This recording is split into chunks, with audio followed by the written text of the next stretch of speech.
Vietnam is a long strip of coastal land about the size of California. I Corps, or the 3rd Marine Amphibious Force Area, covers the 5 northern provinces of South Vietnam. Chu Lai, Da Nang, Phu Bai are the principal bases in this area. From the seacoast and a narrow, fertile lowland plain, the land rises to a thinly settled Piedmont region. These foothills lead to jungle highlands running along the country's western border.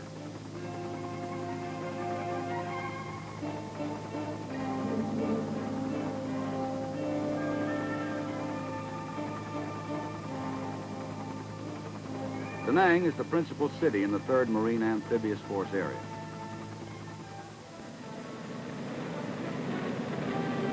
Da Nang Air Base is one of the busiest airports in the world today.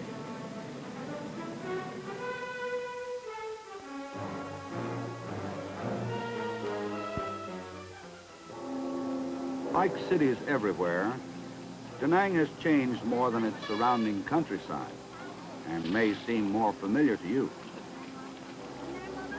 But ancient ways are slow to die.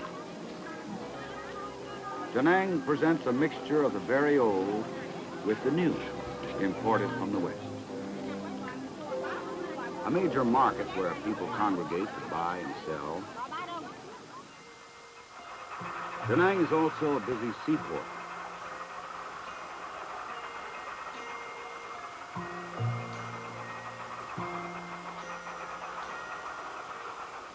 The city is a cultural center for this region.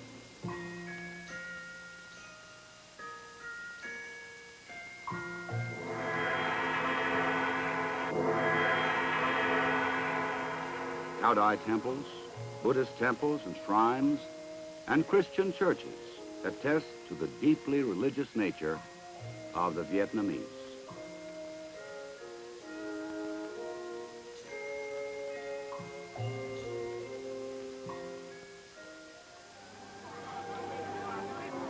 North of Da Nang is the city of Hue, 50 miles below the demilitarized zone dividing North and South Vietnam.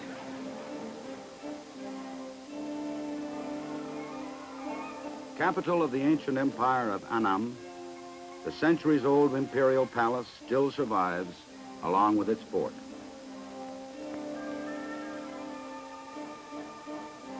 Not far away, there is a port at the mouth of the Hue River. Fishing is the main source of income for the prosperous Vietnamese who live along the coast.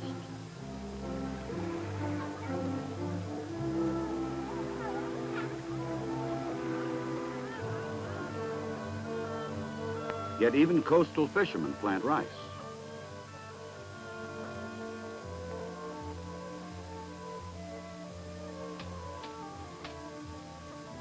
Rice is this country's major crop. Most Vietnamese are farmers living on the fertile lowland plain between the seacoast and the Piedmont. Control of this rich area would give the Viet Cong captive rice and manpower to sustain his drive into the south. The hamlet and village homes of almost 2 million people crowd together here. An understanding of village life is the key to a broader understanding of Vietnam and the Vietnamese. For thousands of years, the village has been, as it still is, the basic social unit in Vietnam. Each village has its shrine and patron saint. You will be engaged in more than battle in Vietnam. You will be deeply involved in the lives of its people. Their land differs from our own. Their experience has not been ours. The Chinese, the French, the Japanese have been here as conquerors.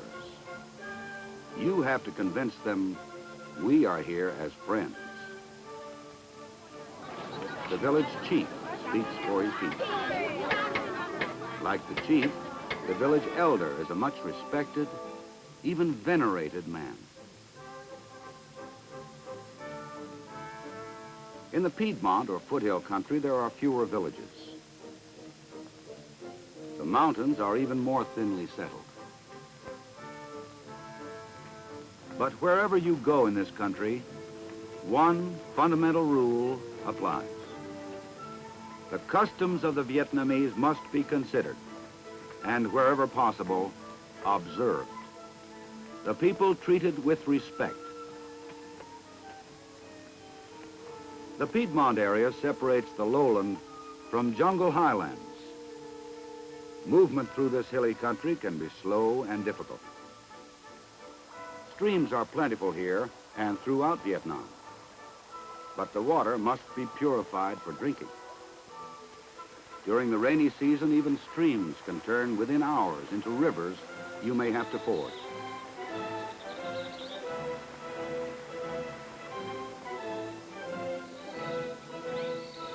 The mountains in this tropically hot and humid country are topped with jungle growth. But there are many well-marked footpaths here. These occasionally lead to villages of the Montagnards. Their villages are small, the houses built on stilts. These mountain people are tough and durable. They move through their rugged terrain with ease to hunt. They farm where they can burn off jungle growth to plant their rice. They fight well when they choose to fight.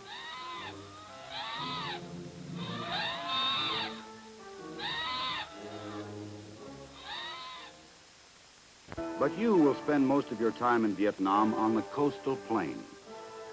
Most often meet the people who live in lowland villages.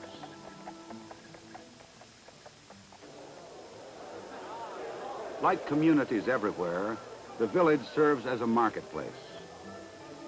It is also the precarious home of people who, for over a century now, have fought for their liberty. Since 1946, they have been continuously at war. They are determined to survive.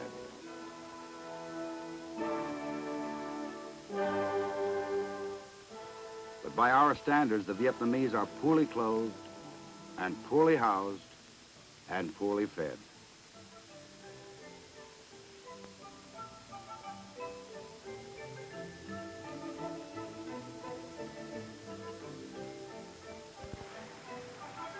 They live and work much as their ancestors did hundreds of years ago. There are more than economic reasons for this. To the Vietnamese, the passage of time is of little concern, and so is change. They strive for harmony with things as they are, and work for perfection in everything they do, no matter how much time this takes. There is a hard-won harmony with the land.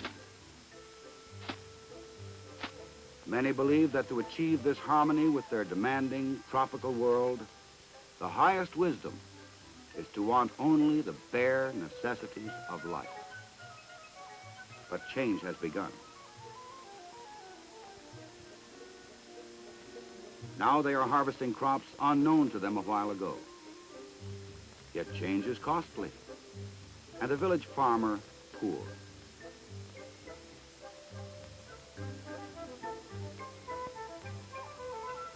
His only real possession is the water buffalo that pulls his plow.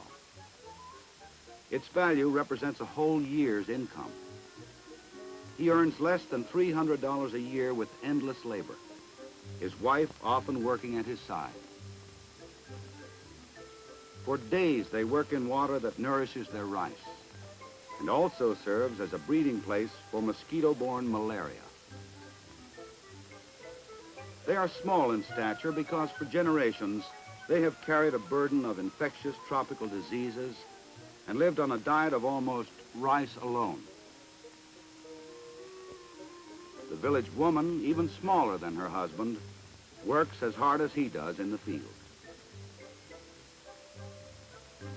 She also works at home. Yet with her children, She's kind and gentle.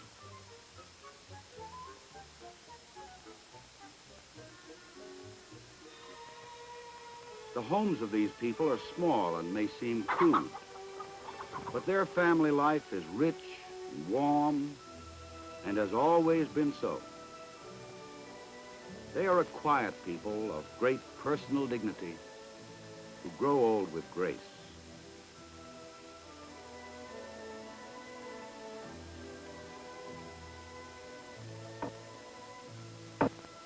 Small though they are, the Vietnamese men are determined fighters, committed to the defense of their village homes.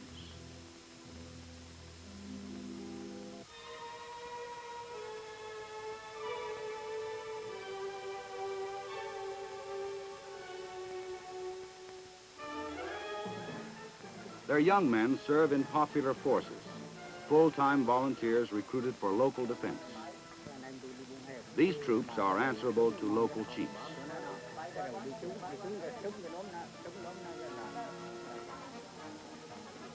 Simple but intelligent, content with little, their civilization old and rich, but their lives depressed by centuries of poverty, oppression, and disease, caught up in a war and yet determined to be free, these are the people of Vietnam.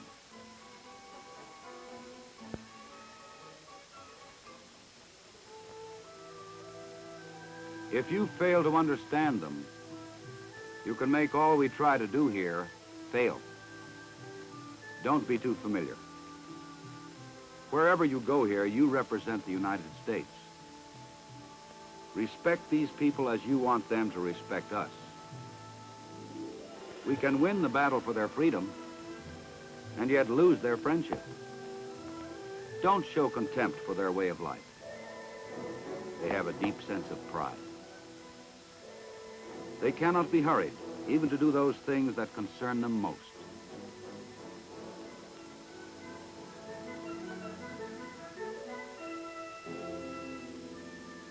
You cannot meet them with the casual familiarity with which we first meet one another. Give them time to understand your ways. Honor their village, hamlet, and family shrines. These are religious objects. To the graves of their dead, they also attach religious significance.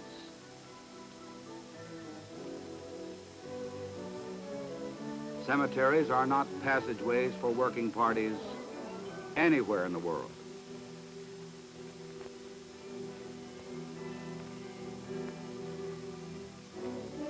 For your own personal protection, there are some other simple don'ts to remember. Avoid any food prepared by the Vietnamese for their own use. It may be contaminated with bacteria.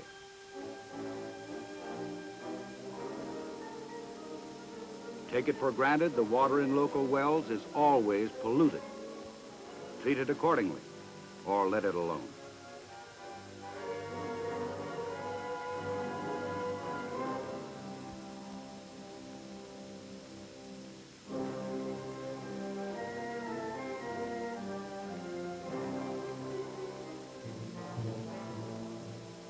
Avoid their local alcoholic drinks.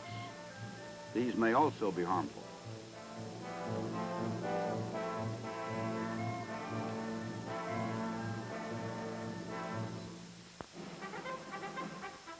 No matter how attractive it seems, don't buy black market merchandise.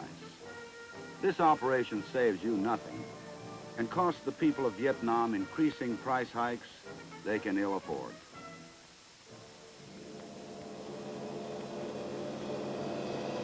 Venereal diseases, as we know them, are bad enough.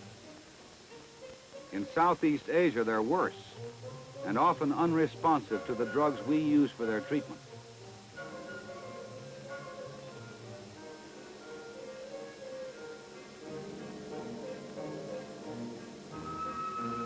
Out of bounds means what it says.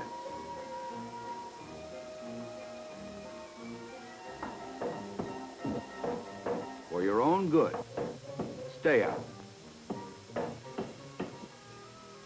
There are other things to do in town, shopping for one. But understand the value of their money.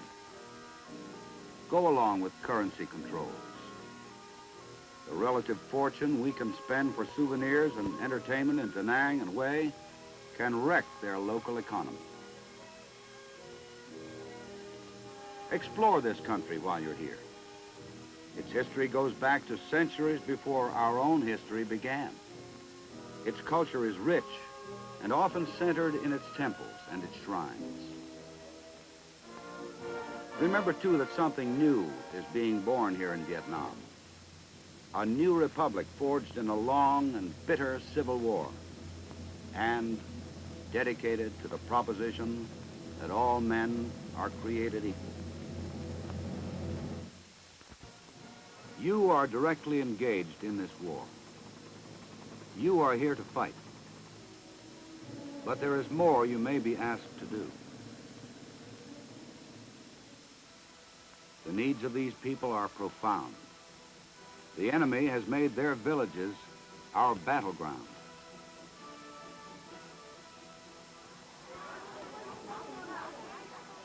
They need more than our military strength. They need our help. These corpsmen help by treating villagers caught in the violence of war. Their work is part of the Civic Action Program undertaken by military personnel throughout Vietnam. You may be involved in some aspect of this program, established to help this country and its people to recover and rebuild.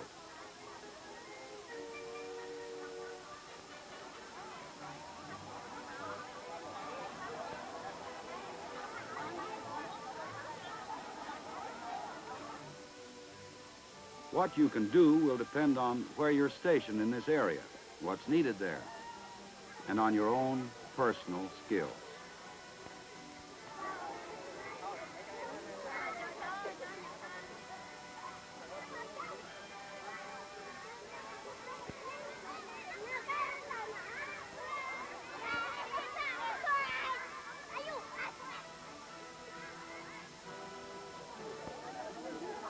The Marine Corps Reserve Civic Action Fund for Vietnam is working with care to deliver clothing, school kits, and medical supplies.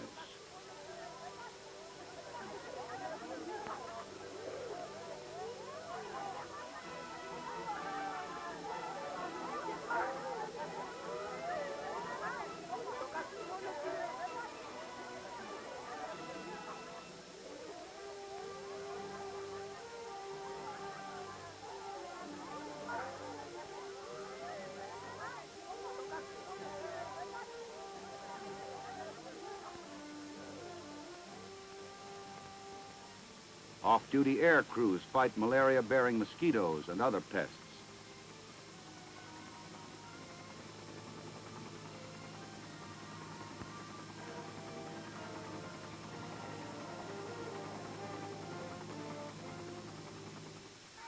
You might do nothing more than build a swing and give these boys and girls a push in the right direction.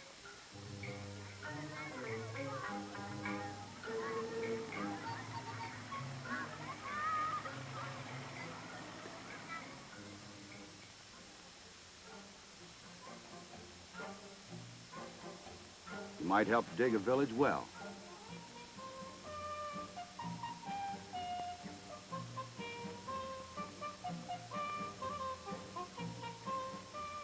With part of an old truck axle, these men rebuilt a water pump and helped the villagers to set it up.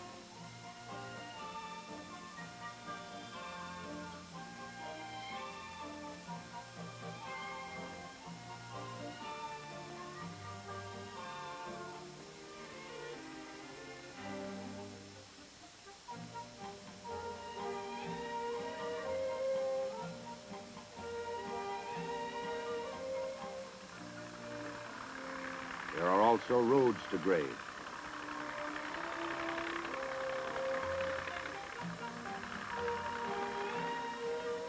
And there are bridges to be built.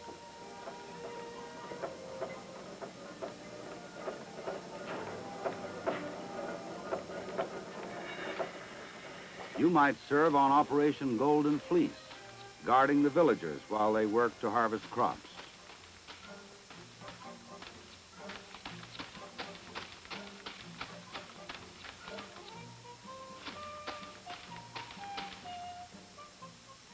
Or helping to haul their rice to safety in the village.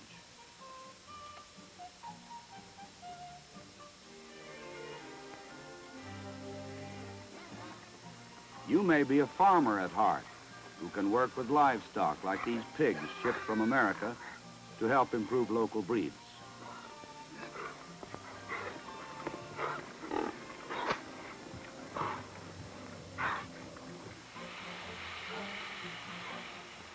When he's not repairing armor plate on LVTP-5s, this Marine finds time to fix farm tools.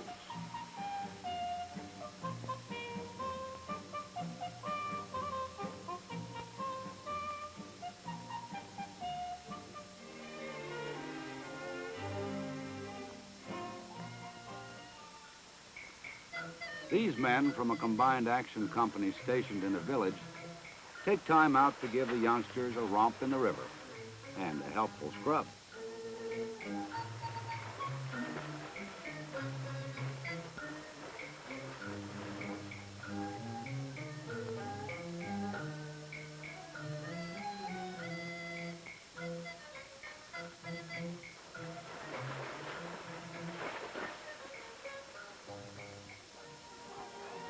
Wherever you go, there'll be plenty of construction work to do. Hospitals, dispensaries, and other public buildings are badly needed.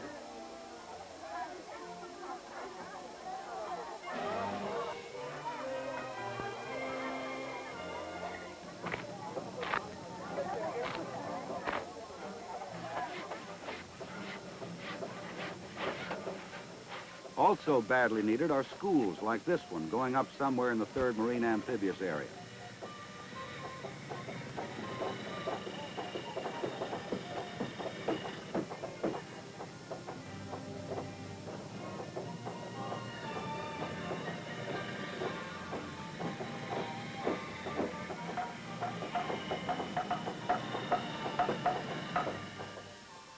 There's a lot of teaching to be done.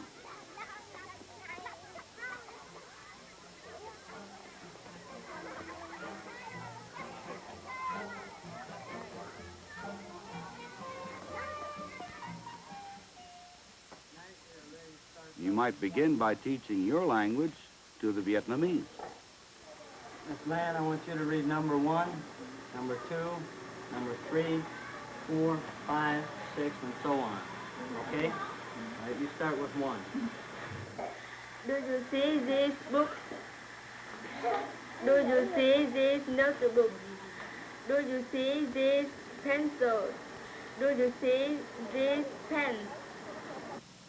Rất vui lòng được gặp ông. While you're here, it might be a good idea for you to learn their language. Xin lỗi, tên là gì? Xin lỗi, tên là gì? Xin lỗi, tên là gì? Xin lỗi, tên là gì? Cô hai. Cô hai. Chào cô. Chào cô. Chào ông. Chào ông. Chào cô. Chào cô. Chào ông. Chào ông. Rất sung sướng được gặp cô. These, once again, are the people of Vietnam. If their dream of a free and democratic nation is to become a reality, more must be done than they can do alone. Do what you can to know and understand them and to help. They are a people well worth knowing, well worth fighting for.